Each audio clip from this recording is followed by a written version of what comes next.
Good afternoon to everybody and welcome to this round table.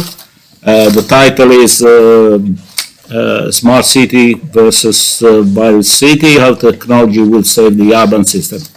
And the aim is try to envisage the next future of the city strictly connected to the ability to adopt new technology inside the urban system. Let me introduce the people around this virtual table, starting from Professor Derek Dekerkhoff, who is a well-known media expert.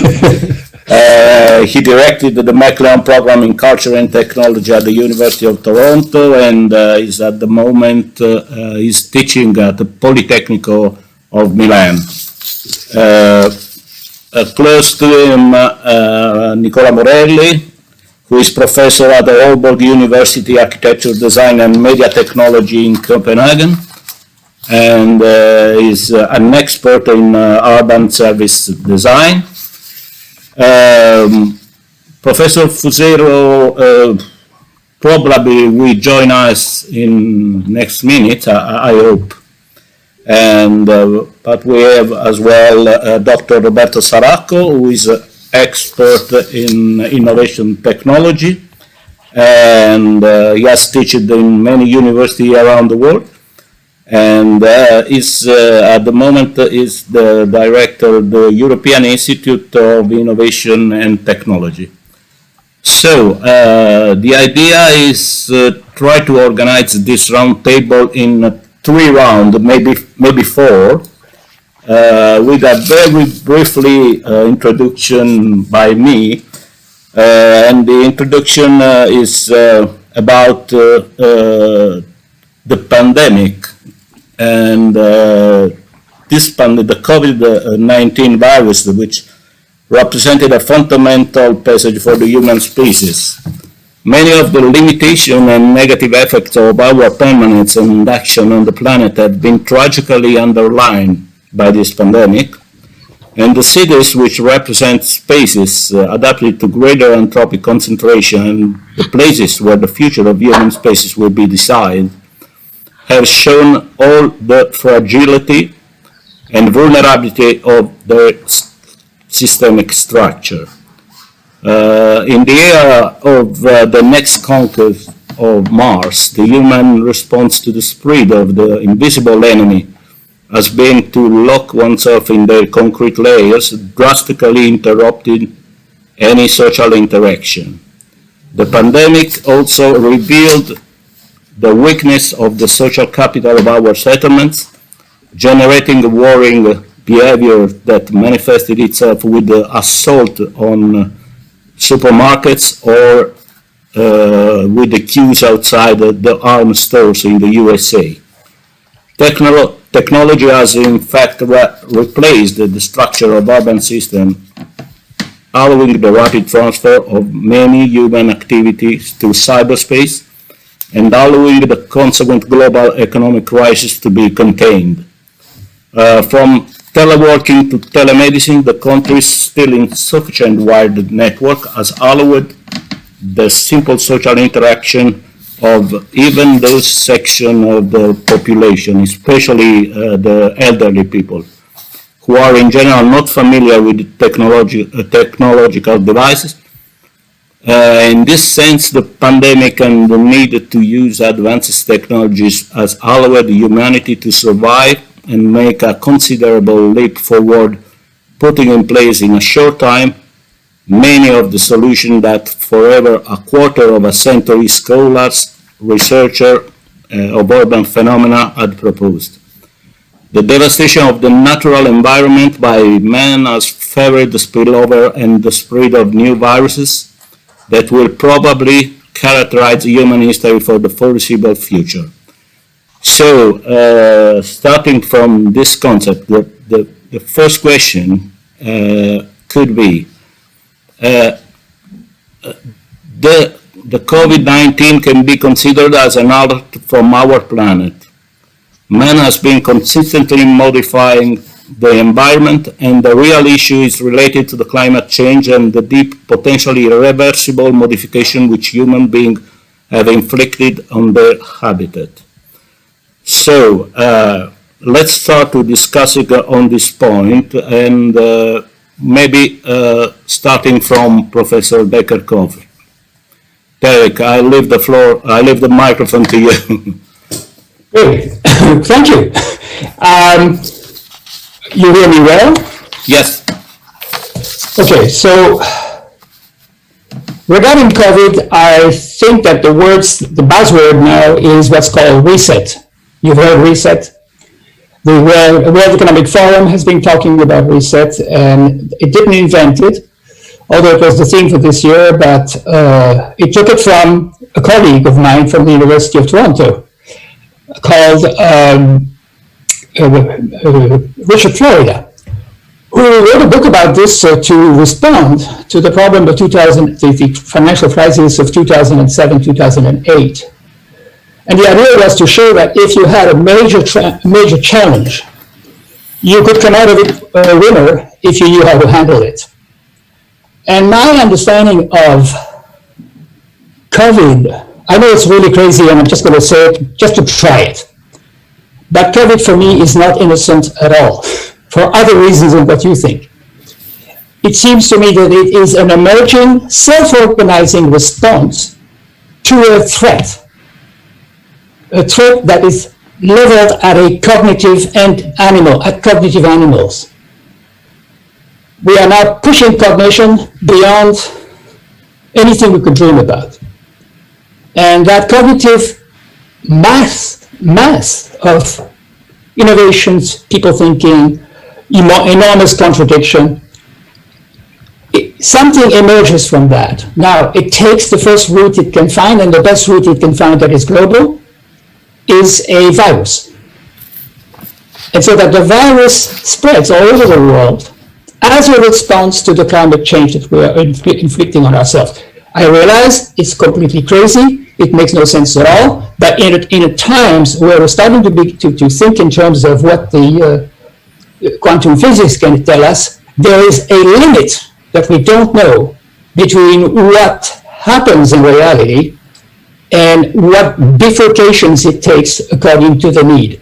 That's pretty well my response to that. And on the other hand, the question is, will we stop in our tracks because of this first wave, second wave, third wave? They talk about waves that, as if they just came from the sea. Or we need a few more before we really learn the lesson. The first time we stopped, we had learned nothing at all. It was business as usual. Right here in Italy, the Italians were pretty good with it, generally. So we can't trust that. We can't trust people. You can't trust people unless you change their ground. Change the ground completely, which is what I've been trying to do with my students precisely to respond to the issue of COVID. So yeah, emergence of self-organizing system. I'm afraid that it's going to take probably a few more waves before we get our act together. But we will. I have no idea that, I don't know, I mean, I have no doubt that we will. But it's something that it's going to be longer than we thought. And I don't think that the vaccines and all that are going to solve the problem anytime soon. Okay, so right. What I have to say much more. Right, okay, thank you very much. Nicola, it's your turn. Yeah, I can actually take it from the last sentence of Derek, because I also don't think that the vaccine is going to solve the problem. Not because the vaccine is probably going to reduce the spread, but besides, we may have other viruses very soon that will be quite dangerous. The good thing about this virus is that we've been talking about the limit of the limitedness of our environmental our environment for years now. I remember I started in '95 to work. No, man, it was in '91 to work on my PhD on those things, and we were talking about the limit of our resources. We've been talking about that for a long time, and but we as academic, we could talk as much as we wanted, but there was no public perception of those limits. And for the first time, we actually realized that we are limited. Probably not, it's not the same kind of limit, because the limit we were talking about is the fact that sooner or later our resources will be exhausted, and we will be in trouble. Here there has been a sort of manifestation, epiphany of those limits that we were not expecting, not even those people that were talking about limits before. That there's been the fact that since we are invading more and more the natural environment of some species, we are becoming much more vulnerable to viruses, and this implies that we come in contact with viruses that before we have never experienced. So it's another manifestation of the limits. But for the first time, finally, the humanity is actually realizing that there is a limit. There is no one, for instance, that in the world that is immune or has not been touched, even in a marginal part, by the virus. Every country, there is really, and those who were actually thinking that they were stronger than the virus, they've been hit hardly.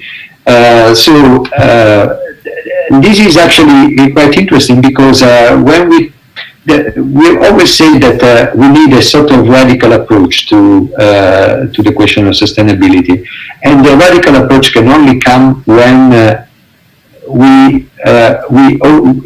is a public perception, a public awareness that there is a need for a radical approach. And this is the first time we are talking about it seriously, even at the level of governments and so on. Yeah. That doesn't mean that, as Derek says, that people will realize it, will learn from it immediately. Probably we need to be hit even more, unfortunately.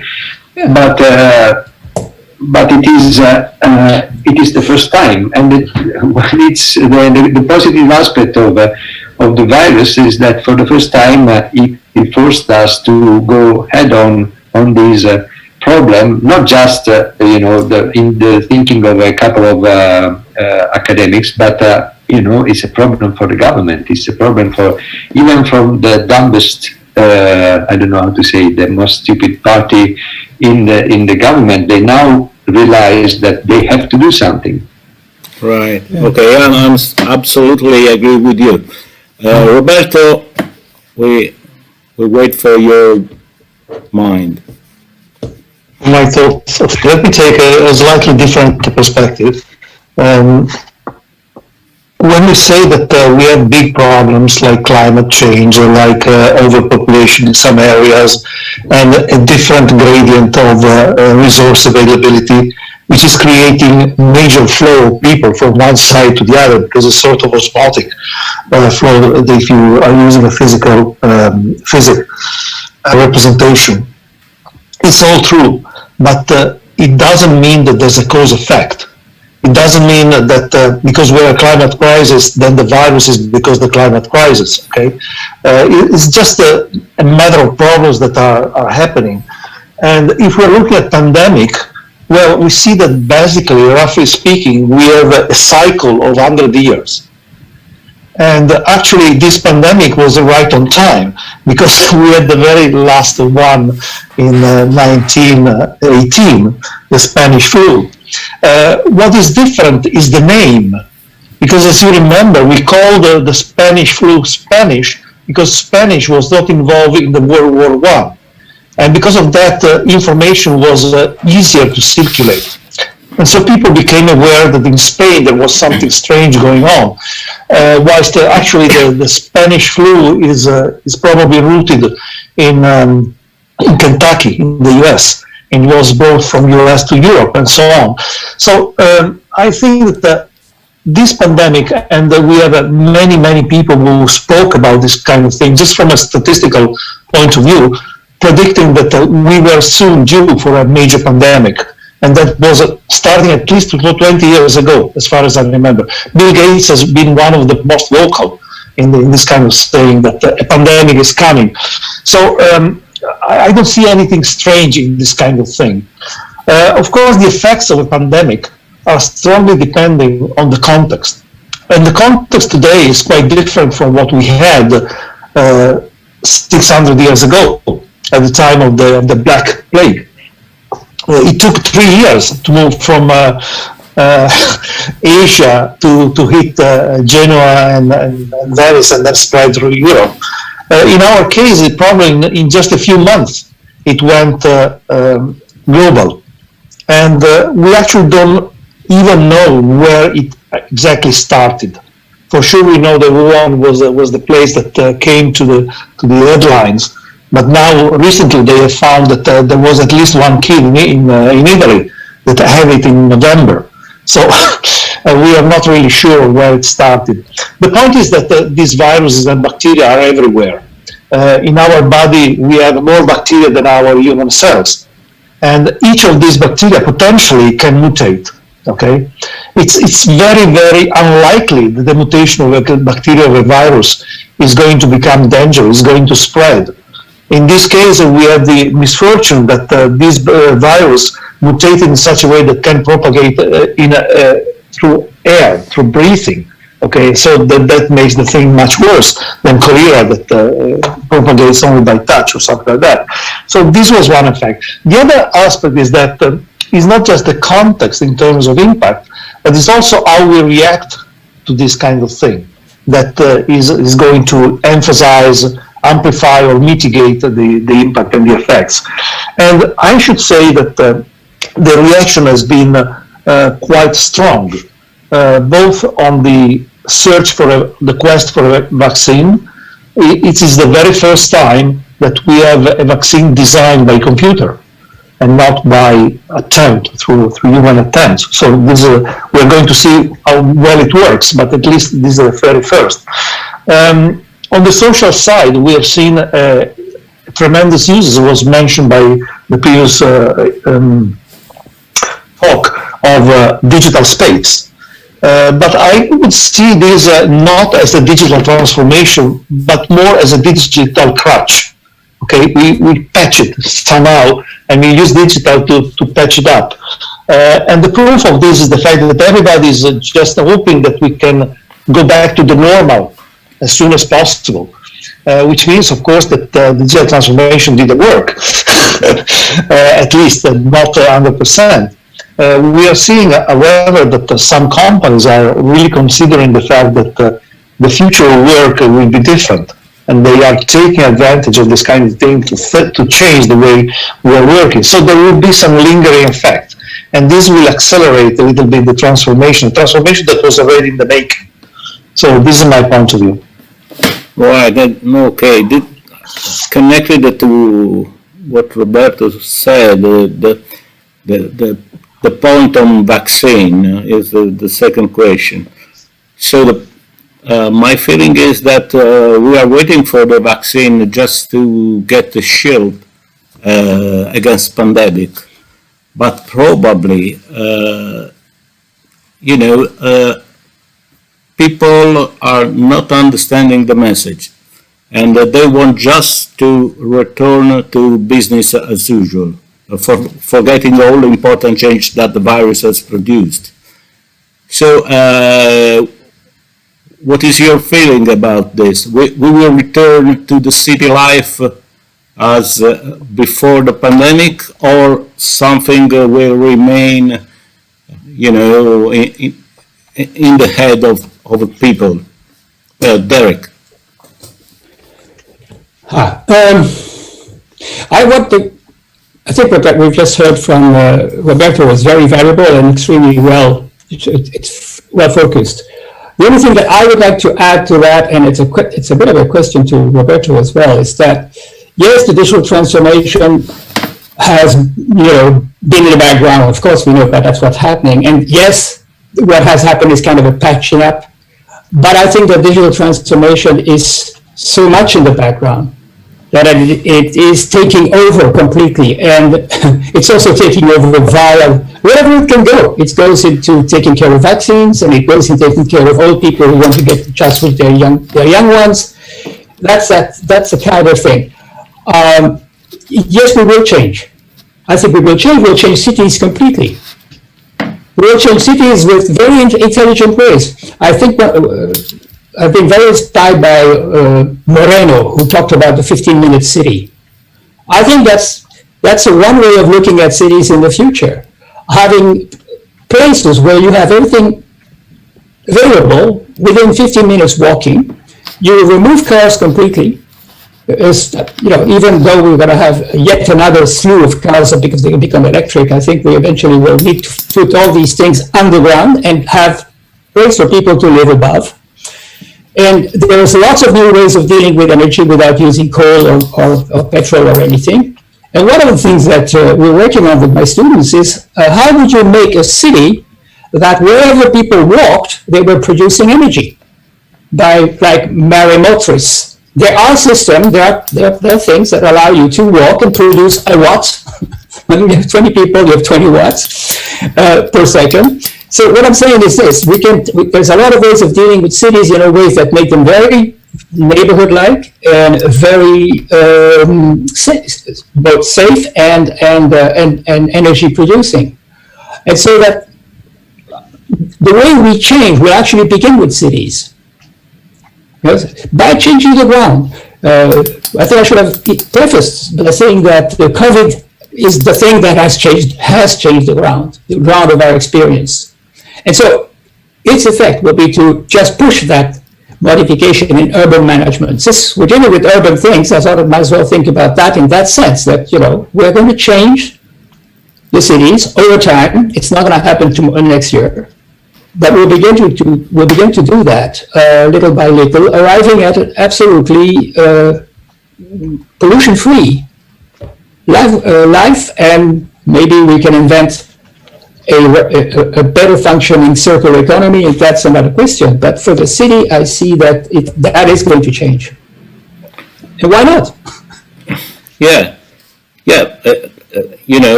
For sure, the pandemic is a sort of accelerator for many ways. For instance, Nicola, I remember the brilliant work done by Nicola about telework. Maybe 20 years ago, Nicola, maybe, or 25, maybe. So what do you think about smart working, for instance? They are speaking about smart working. What is smart? Nothing is smart in this sort of teleworking. You used teleworking 25 years ago. What do you think? Yeah, smart. I mean, I'm not particularly, jumping when I hear the smart term before words, because everything is becoming smart, and we risk not to be smart at all at the end.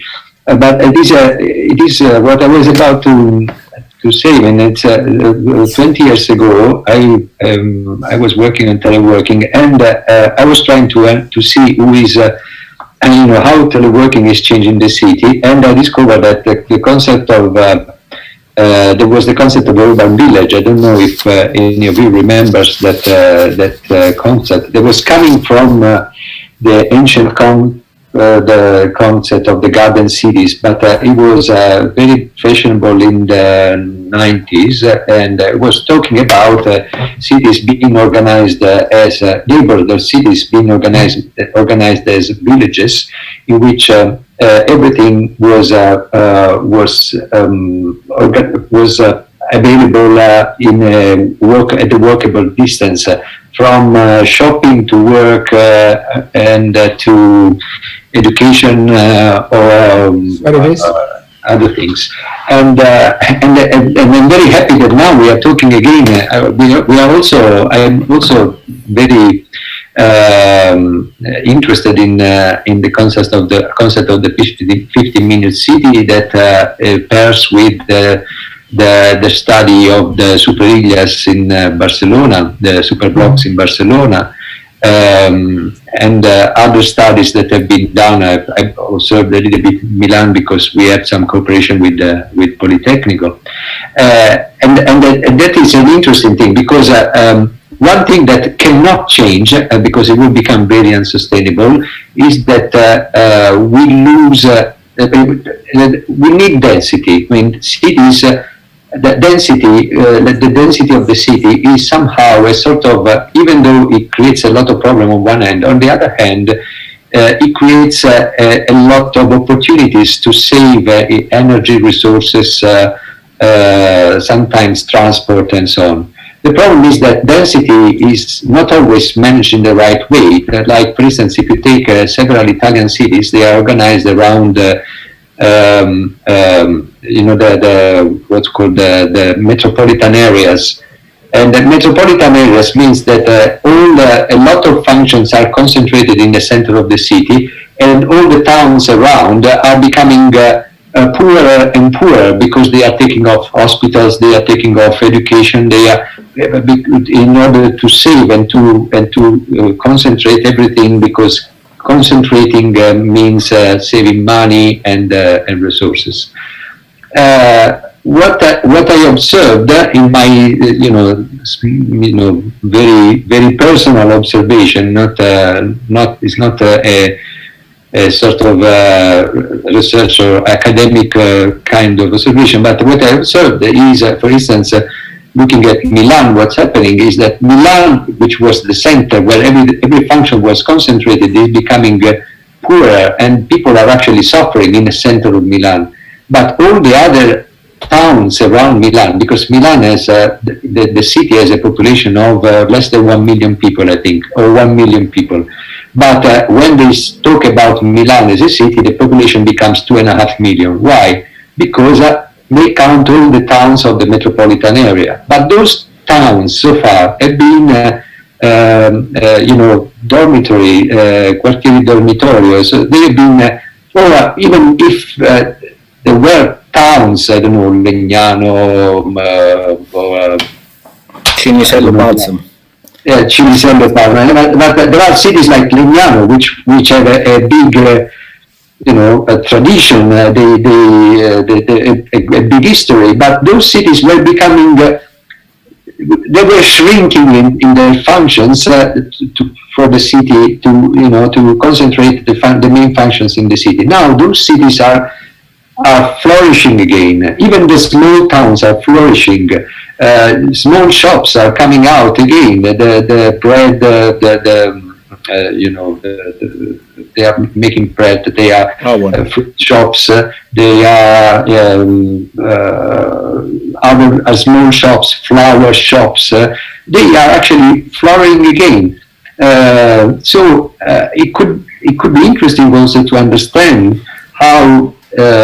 Yes, true. People want to come back to the previous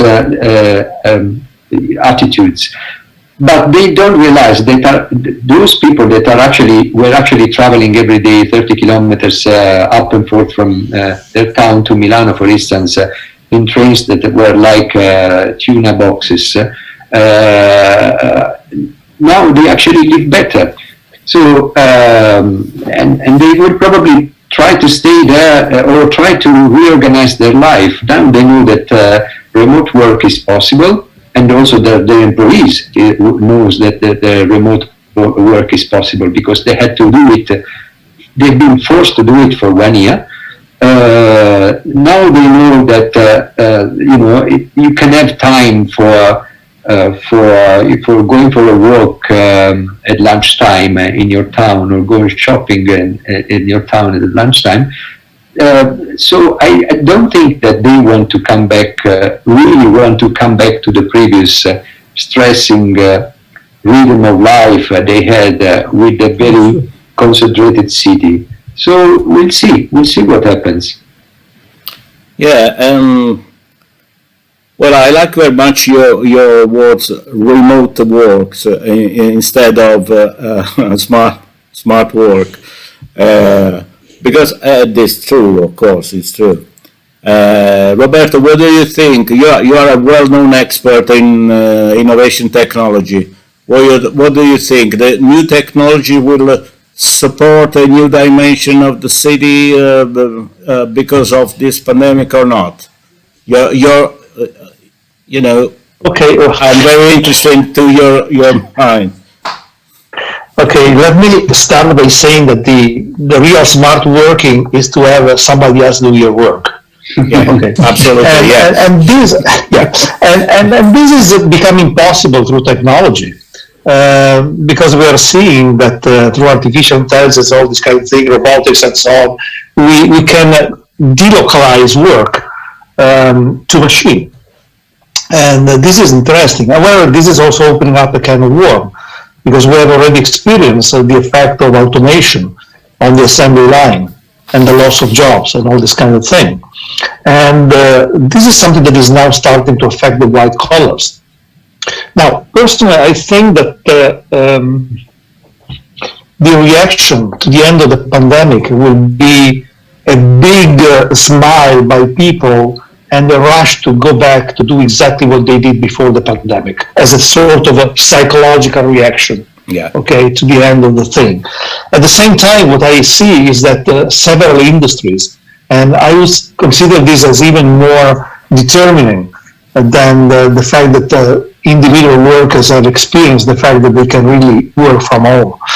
Well, it's about industry. And industry have discovered that they can actually run their business in a delocalized workforce, with a delocalized workforce, that they are saving money from renting office space and this kind of thing. And therefore, they will try to continue, at least impartially, this kind of thing. There will be area where the outcome of the pandemic will be an acceleration toward sustainability and toward the good things. But there will also be areas, and we are already seeing them happening in China as an example, where it will be a step back.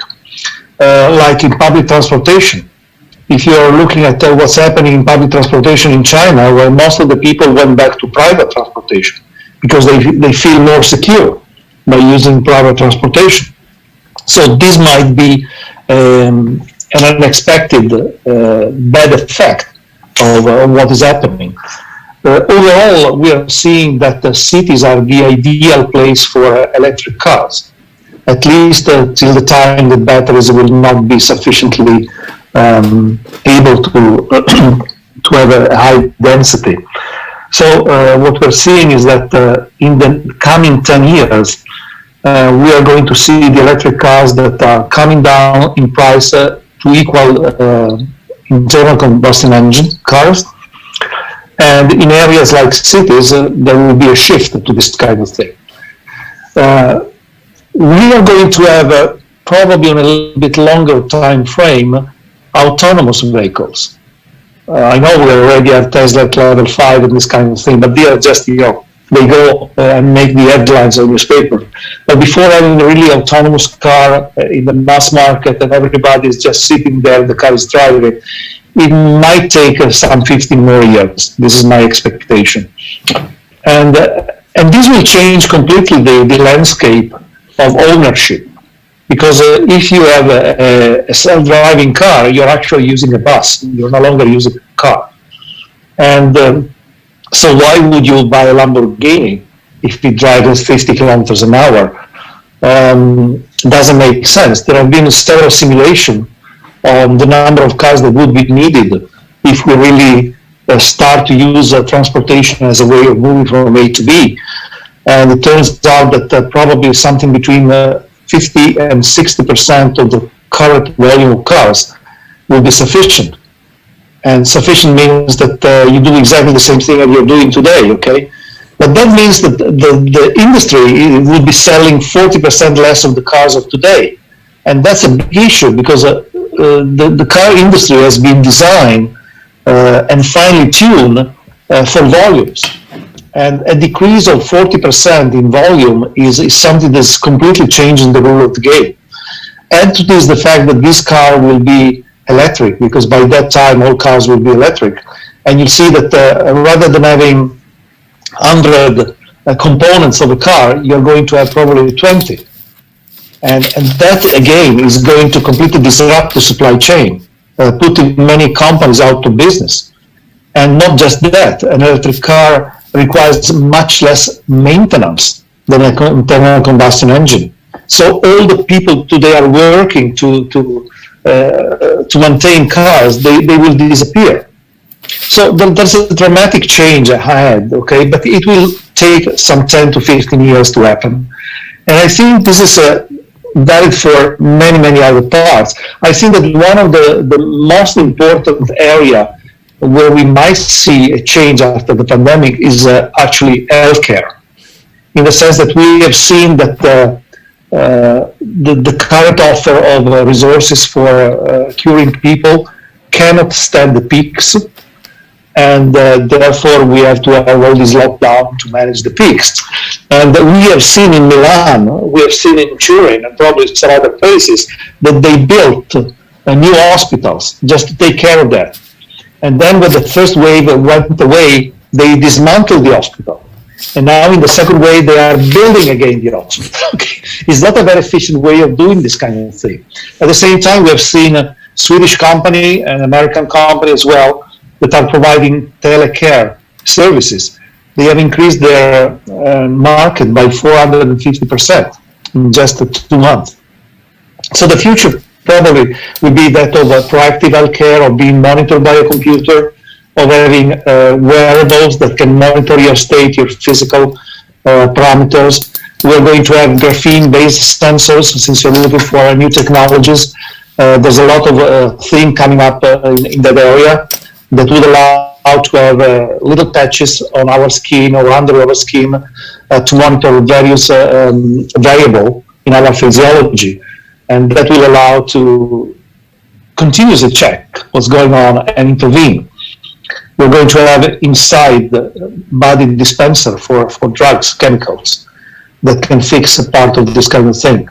And I guess that this is really taking up pretty quickly, probably faster than electric cars and self-driving cars. And that will surely change our environment, because then you're going to start to have homes in the city and buildings in the city and places in the city with sensors that can track what you're doing. In China, we are seeing this kind of thing. We have seen that they transformed safety cameras that are everywhere in recognition of possible telltale signs of people being sick. And we're going to have this kind of thing in our homes. So these are the changes that I would expect that will change eventually. Roberto, what about privacy? What do you think? It's over. It's over, yes. Where is the privacy? If I want to know something about my 4 kids, I go on the web. Right. On the web. Yeah. Well, but you know, this is a very big issue, the privacy, the digital dimension and the privacy of citizens and so on. Oh, the privacy. We didn't have a privacy 100 years ago. Yeah. You didn't have a door with a lock, okay? Everybody knew everything about you. And it's strange, but people seem more than willing to talk about themselves, and I don't know. All right. Privacy, can I pick up on that? I mean, privacy is not coherent with the digital transformation. Right. It penetrates everything. And this is, I think it's really fundamental, because I compare it to the alphabetic transformation. The alphabetic transformation made people have a conscience, a private one, inviolable. And that's completely over, so that it's not as if the alphabetic transformation made people feel guilty. Nobody knew guilt before. Now and why is that? Because people have destiny. Whereas before, a people had a destiny, like Yahweh versus Christ. This is fundamental. These are big changes, and what we are into now is a big change. That's what I'm saying, and I really feel the digital transformation makes our responsibility hetero-directed, hetero-determined, not inner-determined as it has been for the last 1,000 years and 2,000 years. That's the big change. So I think that privacy is really over. and algorithms take over. Look at the social dilemma, how those kids are being manipulated to do things that they were not in fact planning to do. All right. That's a film that really is revealing, as far as I'm concerned, on the enormous power of external determination, whether it's for your pleasure or for your punishment or whatever. And another thing is that it's nice to talk about China, but China is an entirely different society. They never had an alphabetic revolution. They have nothing to lose. They stay the same by having social credits than they have in the previous empires they have known. So we are different because we have been alphabetized, and we are losing that. Right. Okay. So I'd like to bring back the discussion to the topic of this conference, because, the pandemic started sort of versus dimension, health versus economy, young people versus elderly people, distance versus proximity, domestic space versus urban space, and so on. The question is, what about urban planning? Nicola is an architect, but Derek, you're it's quite an architect. But this is very interesting to me. If you consider that the Italian urban planning is every time in delay, is running after all the phenomena, all the process that involve the change of the city. But in these conditions, in this specific situation, after the pandemic event, what the planning can do, What do you think, Eric? Well, But maybe nothing, maybe nothing. No, I'm not a planner, but I would add among the variables that will actually come into play. Okay, smart city, we're not allowed to say it, but I think we must pay attention to the evolution of the connectivity. We're talking 5G, we will go to 6G, we will go to whatever number of Gs will be, but what is going to happen with that is that we will be everywhere, present to everything. I mean, like that, they talk about the fact that going to the bank, you won't need to actually have a password or whatever for getting anything. Your body is your password, right? So the fact is that we'll be interpenetrated by this digital transformation, to come back to it. And I wonder how that changed the city. I wonder how, I said before that as far as I can see, the most intelligent thing, and I'm glad that Nicola also seems to agree in that sense, the idea of the garden city, the idea of this. Toronto is full of villages, by the way, and they have it on the plates, this village or this other village, Yorkville village, and so on. So yeah, the thing is already happening in some ways. I see that, but I do also see most of the services will really go underground. I don't see why they shouldn't. And underground should be made very nice. Mm-hmm. I mean, if it's all electric, it's pretty safe. It won't have fumes. And underground, you can actually create I think that the Paris metro is ghastly, but in Montreal, they've made a very nice metro. You could do much more than that. Montreal is underground. And so I can see that as happening, particularly in cold countries, of course, and having a very leisurely walking distance, walking rhythm above, with overland passageway, or they talk about drone taxis now. I see the city as made for humans, and if you start putting the human at the center rather than the motor car, you make something totally different urban-wise. Right. Okay. Well, in Naples, we have already a wonderful underground, so no problem at all. It only took 40 years. Yeah. Nicola. To realize it existed, because they are not using it as far as I understand. I mean, when I was there, it wasn't used. Anyway, I'm not a planner either, and I'm not an architect, even though I studied architecture with Romano, actually. Designer, yeah.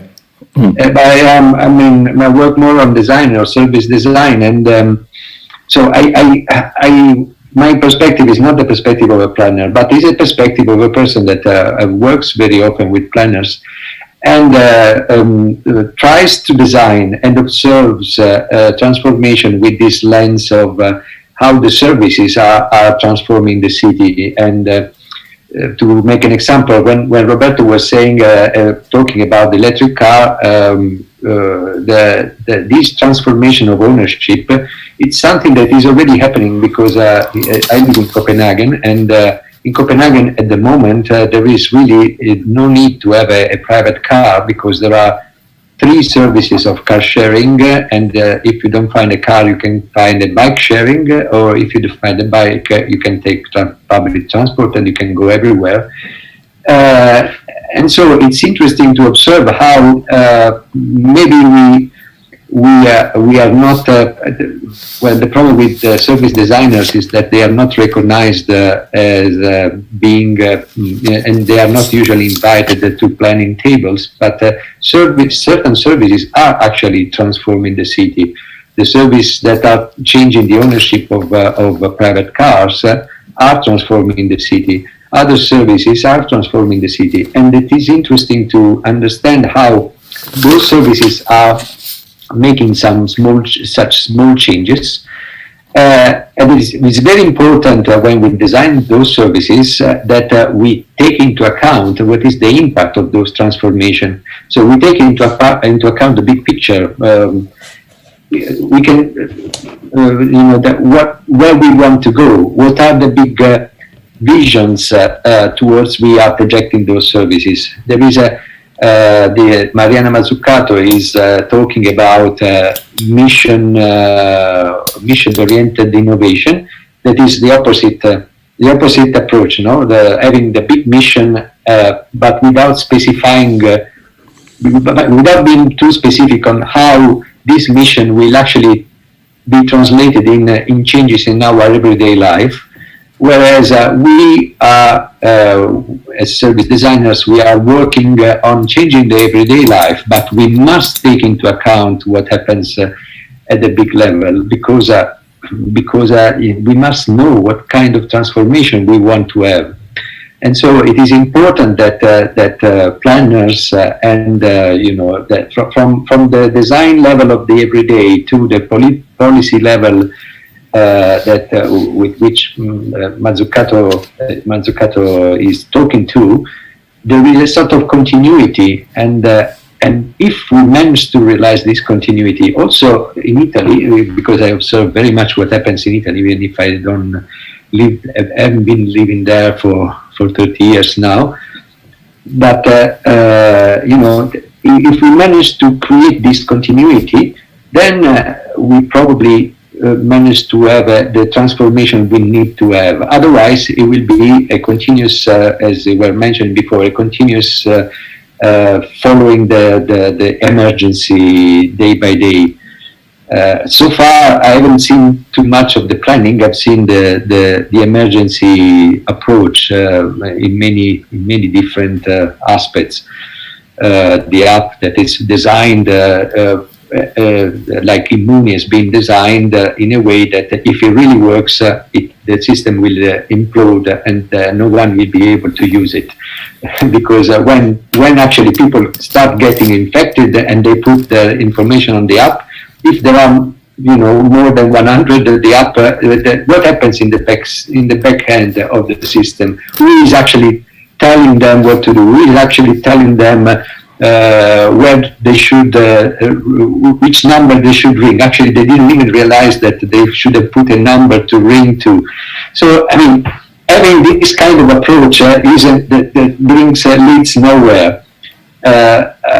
But probably, if we try to have the bottom up and the top down approach, so the bottom talking with the top, maybe we have a hope to go somewhere. And since I'm a student of Tomás Maldonado, who was writing that there is a hope, la speranza progettuale, So I still hope that there is a hope. Okay, Roberto, is a way for the urban planning to be useful in this specific moment. What do you think? Let me say that our cities are the result of a long process of evolution. And I think it's just very, very difficult to think of changing them in a short time. More than that, if you're looking at the city that have been designed from scratch, like Masdar, or like the city by the side of Mumbai, or even Brasilia, that was some decades ago and so on. But what you detect is that you have the wow effect, okay, because you see all this technology. You see in Masdar what Derek was asking for. All the cars are running under the surface, so they are all autonomous cars. But at the end, you don't want to live there. Okay, it's not something, because you're not used to this kind of thing, so you don't like it. Behind the wall factor. These two things I think are important. One, that is difficult to change a city, and the other one is that something that is brand new is difficult to be digested by people that are used to a different way of living. Something that goes in between, and that I think will change our perception of city in the coming years, is going to be, I think, augmented reality. Augmented reality has the potential of bringing together the cyberspace and the physical space. And in a city, by using a cell phone or something like that, a smartphone, already in Tokyo, you can see Japanese people looking at, searching for restaurants through their smartphone, but not because they are Googling for it, but just moving the smartphone around, and they are seeing where is a restaurant, because restaurant in Tokyo, they may be on the 14th floor, okay, so you don't even see the sign. And they can look inside and see whether there are tables available. I mean, really looking inside, not just seeing a number saying there are these 5 spaces, okay? So this is going to change in a way the thing. Add to this the idea of the digital twin and personal digital twin. Singapore was the first one to create a digital twin of the city. But there are now several other cities that have this digital twin. And this digital twin can interact with the personal digital twin of citizen. And the interaction is both ways. So that means that you can understand what the city is in your perspective, and also by your behavior, you are going to condition the behavior of others, because the others will understand that the city is changing shape because of you, because of what you're doing. Yeah. This is the theory of the small words, okay? And we are seeing all these kind of things converging. So I would expect that the experience of a city by the end of this decade will be quite different, but because of this fusion of the cyberspace into the physical space. Right.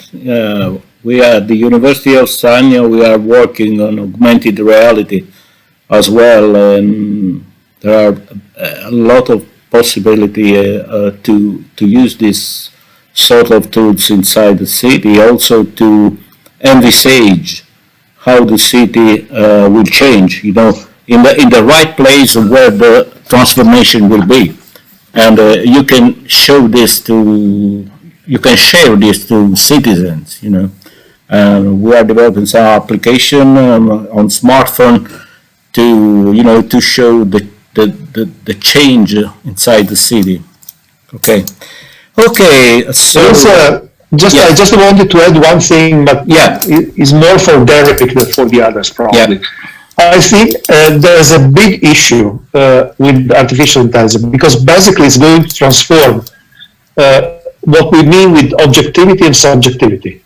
The city I'm going to see will be different from the one you're going to see, which is what happens today, of course. But tomorrow, I will be sure that my city is like that because I've got the facts. But these facts are different from the one that you're perceiving. So we will have two objectivity that are becoming subjective. And this is going to be a very big issue, I think, in the future. Yeah, epistemological crisis. yeah. Really? We're going schizophrenic. We're going schizophrenic. Every time there's a big media change, populations go schizophrenic. And you have to get over that. Actually, you had another question? Right. No, I don't know if there are any question from Rani or other people connected. Any questions to our guests? I don't have any question. Just I'm really very interested. You remain connected. Yes, yes. Yeah. I try to delay my plans because it's really interesting, and it's funny because I am actually an urban planner, so it's kind of interesting to see the different point of view between Derek and Nicola and Roberto. and even there was connection, same connection, and every one of us is think of something different. Right. Because our objectivities are different. Sorry, I disconnected for a minute, I think. Right. Okay. Right. Well, probably we can close here this. Well, not round table, but just a sort of brainstorming among us, and I would like to say thanks from the bottom of my heart to Derek, Nicola, and Roberto, and my feeling is that all our ideas can be very useful also for planners. At the moment, in Italian town planning, we are quite away from this sort of way to think.